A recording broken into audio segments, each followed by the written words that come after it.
Hello दोस्तों, स्वागत है आप लोगों का मेरे YouTube channel Shri art gallery में। दोस्तों, आज के टॉपिक में मैं आप लोगों के बीच में कुछ इम्पोर्टेंट क्वेश्चनों का सेट प्रोवाइड कर रहा हूं। दोस्तों, ये क्वेश्चन आगामी बीएफए और एमएफए एंट्रेंस एग्ज़ाम के साथ साथ डीएसएसबी, केबीएस, एनबीएस और टीजीटी पीजीटी एग्ज़ाम के लिए यूजफुल साबित होगा। साथ ही साथ आने वाले विजुअल आर्ट के सभी एग्ज़ामों में ऐसे क्वेश्चन आप लोगों के बीच में आते हैं। तो उसी के परिप्रेक्ष्य में मैं आज आप लोगों के बीच में इन क्वेश्चनों को बारी बारी से सॉल्व करेंगे। अगर आप लोगों को किसी भी क्वेश्चन में डाउट हो तो कमेंट बॉक्स में ज़रूर बताइएगा। वीडियो को कर दीजिए लाइक, और जो भी दोस्त इस चैनल को पहली बार वॉच कर रहे हैं प्लीज़ चैनल को सब्सक्राइब कर लीजिए और अपने दोस्तों में शेयर कर दीजिएगा। तो चलिए शुरू करते हैं आज के क्वेश्चनों को। दोस्तों, आप लोगों के बीच में जो पहला क्वेश्चन प्रोवाइड किया गया है वो इस प्रकार है कि कंबोडिया में भारतीय स्थापत्य कला का एक उत्कृष्ट नमूना है। आप सभी लोगों को बताना चाहते हैं कि आप लोग मेरे साथ साथ इन क्वेश्चनों को हल करिए, और आप लोग कमेंट बॉक्स में ज़रूर बताइए कि आप लोगों ने कितने क्वेश्चनों का आंसर सही दिया। आप लोगों को ऐसे करने से आप लोग खुद अपने ऊपर एक कॉन्फिडेंस डेवलप करेंगे। तो इसलिए प्लीज़ आप लोग मेरे साथ साथ इन क्वेश्चनों को सॉल्व करिए। बताते हैं कि कंबोडिया में जो भारतीय स्थापत्य कला का एक उत्कृष्ट नमूना है, उसका राइट आंसर जो हो जाएगा वो हो जाएगा अंकोर वाट का मंदिर। आप लोगों को बताना चाहते हैं कि अंकोर वाट का जो मंदिर है ये बहुत ही फेमस मंदिरों में से एक माना जाता है, जो कि भगवान विष्णु को समर्पित है। तो इसका जो राइट आंसर हो जाएगा वो हो जाएगा डी। आइए चलिए देखते हैं हम लोग नेक्स्ट क्वेश्चन को। दोस्तों, जो नेक्स्ट क्वेश्चन है कि एशियाटिक सोसाइटी कहाँ स्थित है। Very important question. दोस्तों, आप सभी लोगों को बताना चाहते हैं कि एशियाटिक सोसाइटी जो है ये कोलकाता में स्थित है, और इसकी स्थापना सर विलियम जोन्स ने करवाया था। आप सभी लोगों को बताना चाहते हैं कि सर विलियम जोन्स एक विद्वान के साथ साथ एक कोलकाता उच्च न्यायालय में एक प्रसिद्ध न्यायाधीश भी थे, और इन्होंने ही 15 अगस्त 1784 ईस्वी को इसकी स्थापना किए थे। दोस्तों, जो एशियाटिक सोसाइटी है यह भारत के सभी सर्वेक्षणों का फाउंटेन हेड माना जाता है, जो कि भारतीय संग्रहालय एशियाटिक सोसाइटी के ही तर्ज पर स्थित है। इसलिए एशियाटिक सोसाइटी बहुत ही फेमस है, और ये कहाँ पे स्थित है? कोलकाता में। तो इसका राइट आंसर जो हो जाएगा वो हो जाएगा बी। नेक्स्ट क्वेश्चन हम लोग देखेंगे। दोस्तों, नेक्स्ट क्वेश्चन है कि खजुराहो का कंदरिया महादेव मंदिर किसने बनवाया था। वेरी इंपॉर्टेंट क्वेश्चन है। ये खजुराहो का जो मंदिर कंदरिया महादेव है वो मध्य प्रदेश में स्थित है, और ये प्रसिद्ध पर्यटक स्थलों में से एक माना जाता है। यहाँ पर देश के साथ साथ विदेशी सैलानी भी यहाँ पे इन मंदिरों के दर्शन करने भी आते हैं। दोस्तों, खजुराहो का जो कंदरिया महादेव मंदिर है इसका निर्माण चंदेल शासकों ने निर्मित करवाया था। तो इसका राइट आंसर जो हो जाएगा वो हो जाएगा डी। नेक्स्ट क्वेश्चन हम लोग देखेंगे। अगला क्वेश्चन है कि किस नगर में ख्वाजा मोइनुद्दीन चिश्ती की दरगाह है। आप लोगों के बीच में 4 ऑप्शन दिए गए हैं। तो आप लोगों को बताना चाहते हैं कि ख्वाजा मोइनुद्दीन चिश्ती की जो दरगाह है वो राजस्थान के अजमेर में स्थित है, और यह चिश्ती संप्रदाय के प्रसिद्ध दरगाहों में से एक माना जाता है। दोस्तों, यहाँ पर तमाम मुस्लिम दार्शनिकों के साथ साथ हिंदू दार्शनिक भी इस दरगाह पर जाते हैं, और अपनी मनोकामनाओं को पूर्ण करने के लिए ये जो चिश्ती ख्वाजा मोइनुद्दीन चिश्ती की दरगाह है बहुत ही फेमस मानी जाती है। तो राइट आंसर जो हो जाएगा वो हो जाएगा डी।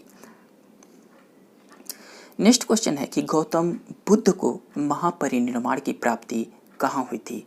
दोस्तों, वेरी इंपॉर्टेंट क्वेश्चन है कि जब गौतम बुद्ध ने अपना महापरिनिर्वाण त्यागे थे तो वो उत्तर प्रदेश का एक बहुत ही फेमस स्थान था कुशीनगर, जो कि वर्तमान में कुशीनारा के नाम से भी जाना जाता है, जो कि गोरखपुर के क्षेत्र के अंतर्गत आता है। तो इसका जो राइट आंसर हो जाएगा वो हो जाएगा डी। नेक्स्ट क्वेश्चन आप लोगों के बीच में है कि तमाशा किस राज्य की प्रमुख लोक नृत्य कला शैली है।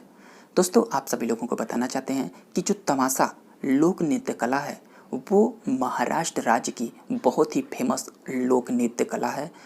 तो इसका राइट आंसर जो हो जाएगा वो हो जाएगा बी। नेक्स्ट क्वेश्चन है कि वेदों की ओर लौटो का नारा किसने दिया था। दोस्तों, जो वेदों की ओर लौटो का नारा जो दिया गया था वो आर्य समाज के संस्थापक दयानंद सरस्वती के द्वारा प्रदान किया गया था। और ये दयानंद सरस्वती, इन्होंने ही आर्य समाज की स्थापना किए थे और इन्हीं के द्वारा ये बहुत ही फेमस स्लोगन दिया गया था, वेदों की ओर लौटो। तो इसका राइट आंसर जो हो जाएगा वो हो जाएगा बी।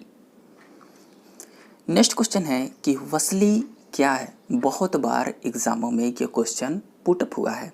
आप लोगों को बताना चाहते हैं कि वसली एक प्रकार का धरातल होता है। क्या होता है? धरातल होता है, जो कि चित्रण काल के लिए उपयुक्त होता है। और वसली का प्रयोग जो होता है ये मुगल काल में बहुत ही फेमस था। दोस्तों, वसली होती कैसी है? आप सभी लोगों को बताना चाहते हैं कि कई पेपरों को एक के ऊपर तह अनुसार चिपका कर एक मोटी तह तैयार की जाती है। और ये जो मोटी तह होती है अर्थात कई पेपरों का संग्रह जो हो जाता है, तो उसी की एक मोटी धरातल तैयार हो जाती है। और इसी को ही मुगल काल में वसली कहा जाता था, जो कि मुगल दरबार में जो चित्रकार थे इसको धरातल के रूप में यूज करते थे चित्रण कार्य के लिए। तो ये वसली जो होती है चित्रण के लिए उपयुक्त धरातल होती है। तो इसका राइट आंसर जो हो जाएगा वो हो जाएगा डी। नेक्स्ट क्वेश्चन है कि किस विधि को बॉडी कलर के नाम से जाना जाता है। Very important question.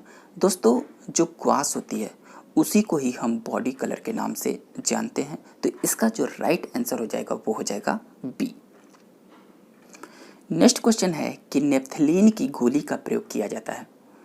दोस्तों, नेफ्थलीन क्या होती है? एक बहुत ही सुरक्षित गोली होती है। और इसका प्रयोग क्या होता है? जैसे आप लोग देखते होंगे अपने घरों में कपड़ों में नेफ्थलीन की गोली रखी जाती है, जो कि कीड़े मकोड़ों से सुरक्षित रह सके।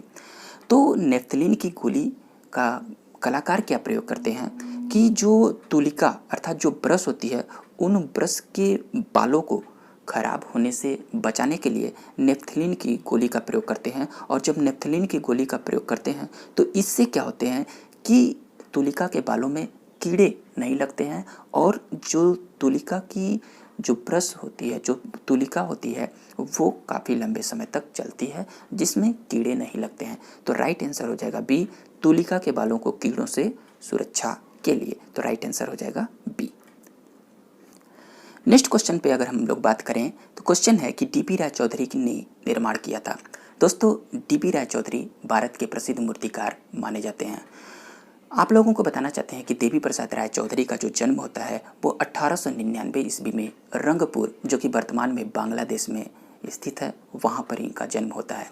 और ये भारत के प्रसिद्ध मूर्तिकारों में से एक माने जाते हैं। दोस्तों, देवी प्रसाद राय चौधरी द्वारा निर्मित एक बहुत ही फेमस कृति है ट्रिम्फ ऑफ लेबर, जिसको हम श्रम के विजय के नाम से भी जानते हैं, जो कि कांस्य में निर्मित है। और इसका निर्माण इन्होंने राष्ट्रीय आधुनिक कला संग्रहालय नई दिल्ली के जो जयपुर हाउस है उसके मुख्य गेट पर इसका निर्माण किया गया है। बहुत ही फेमस है। दोस्तों, ये जो देवी राय चौधरी हैं ये भारत के प्रसिद्ध मूर्तिकारों में से एक माने जाते हैं। और जब ललित कला अकादमी की स्थापना होती है तो डीपी राय चौधरी का प्रथम अध्यक्ष भी नियुक्त किया जाता है। आप लोगों को यहाँ पे बताना चाहते हैं कि ललित कला अकादमी, जिसको हम राष्ट्रीय कला अकादमी के भी नाम से जानते हैं, इसकी स्थापना 5 अगस्त 1954 ईस्वी को भारत सरकार के द्वारा इसका स्थापना किया गया था नई दिल्ली में। और इसके प्रथम अध्यक्ष जो थे वो डीपी राय चौधरी थे। तो इसका राइट आंसर जो हो जाएगा वो हो जाएगा ए, ट्रिम्फ ऑफ लेबर अर्थात श्रम की विजय डीपी राय चौधरी द्वारा निर्मित बहुत ही फेमस कृति है। नेक्स्ट क्वेश्चन है कि अमरनाथ सहगल किसके लिए परिचित हैं। दोस्तों, आप सभी लोगों को बताना चाहते हैं कि जो अमरनाथ सहगल थे ये भी भारत के प्रसिद्ध मूर्तिकार माने जाते हैं। इनके द्वारा जो कांस्य मूर्तियाँ डाली गई हैं वो बहुत ही फेमस है। उन तमाम मूर्तियों में से अमरनाथ सहगल के द्वारा निर्मित एक बहुत ही फेमस मूर्ति है जिसको हम क्राइस्ट अनहियर्ड के नाम से जानते हैं, अर्थात अनसुनी चीख, जो कि बहुत ही फेमस ये कृति मानी जाती है, जिसको अमरनाथ सहगल ने कांस्य में इस मूर्ति का निर्माण किए थे। और इस मूर्ति का निर्माण उन्होंने 1958 ईस्वी में किया था। वर्तमान में ये मूर्ति national gallery of modern art new Delhi में सुरक्षित है। दोस्तों, इस मूर्ति का जब निर्माण अमरनाथ सहगल ने किया था तो इस मूर्ति में परिवार के 3 सदस्य, पिता, माँ और बच्चे की दरिद्रता और उससे सुलझी जो वेदना थी वो बहुत ही मार्मिक थी। और इसकी चीख, इसका शीर्षक था अनसुनी चीख। इसकी चीख इतनी ऊंची थी कि भारत के राष्ट्रपति के द्वारा इस शिल्प के ऊपर भारत के अमरनाथ सहगल को भारत के राष्ट्रपति के द्वारा सोने के जो दोस्तों भारत के राष्ट्रपति के द्वारा अमरनाथ सहगल को इस कृति के लिए सोने की पट्टिका पुरस्कार स्वरूप भेंट किया गया था। तो इसका राइट आंसर जो हो जाएगा वो हो जाएगा बी, कांस्य शिल्प। अगले क्वेश्चन की अगर बात किया जाए तो हड़प्पा सभ्यता के संपूर्ण क्षेत्र का आकार किस प्रकार का था। दोस्तों, हड़प्पा सभ्यता जो विकसित थी उसका जो संपूर्ण जो एरिया था, जो आकार में निर्मित थी, वो त्रिभुजाकार आकार में निर्मित थी। तो इसका राइट आंसर जो हो जाएगा वो हो जाएगा सी। नेक्स्ट क्वेश्चन है कि भारत के राज्य चिन्ह में प्रयुक्त होने वाले शब्द सत्यमेव जयते किस उपनिषद से लिया गया है। वेरी इंपॉर्टेंट पॉइंट है, सत्यमेव जयते। अक्सर ये भारत के राज्य चिन्ह में आप लोगों को देखने को मिल सकता है और ये उपस्थित है। और ये जो उपनिषद से लिया गया है वो है मुंडकोपनिषद। तो इसका राइट आंसर जो हो जाएगा वो हो जाएगा ए। नेक्स्ट क्वेश्चन की अगर बात किया जाए तो कजरी कहाँ का प्रसिद्ध लोकगीत है। बहुत ही फेमस ये लोकगीत है जो कि उत्तर प्रदेश के मिर्ज़ापुर क्षेत्र का बहुत ही फेमस कजरी लोक नृत्य मानी जाती है। तो इसका राइट आंसर जो हो जाएगा वो हो जाएगा बी। नेक्स्ट क्वेश्चन है कि ढोला मारू किस राज्य का लोक नृत्य है।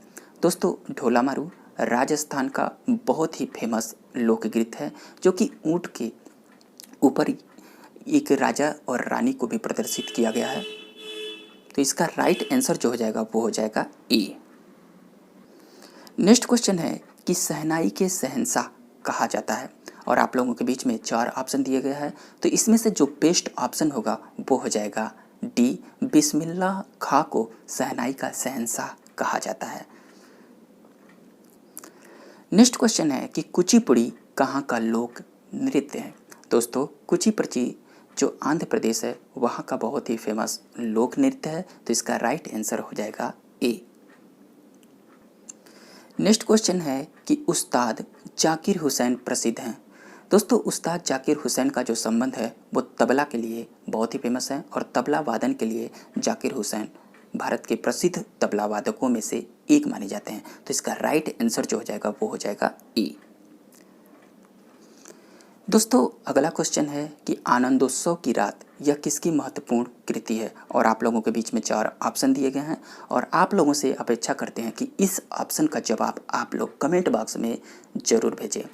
दोस्तों, इसका वेट मैं करूँगा और अगले टाइम मैं आप लोगों का इसका जवाब दूंगा। समझिए कि आप लोगों का ये एक टेस्ट के रूप में ये क्वेश्चन है। आप लोग कमेंट बॉक्स में ज़रूर बताइएगा कि इसका आंसर क्या है। आप सभी लोगों से रिक्वेस्ट है कि आप लोग कमेंट बॉक्स में ज़रूर बताइए। जो भी सही है चाहे गलत है, जो भी आप लोगों को आता हो कमेंट बॉक्स में ज़रूर बताइए। तो दोस्तों, ये रहे आज के कुछ इम्पोर्टेंट क्वेश्चन। अगर आप लोगों को वीडियो पसंद आए तो प्लीज़ लाइक करिए और अपने दोस्तों में शेयर कर दीजिएगा और हम लोग मिलते हैं अगले वीडियो में। तब तक के लिए थैंक यू दोस्तों।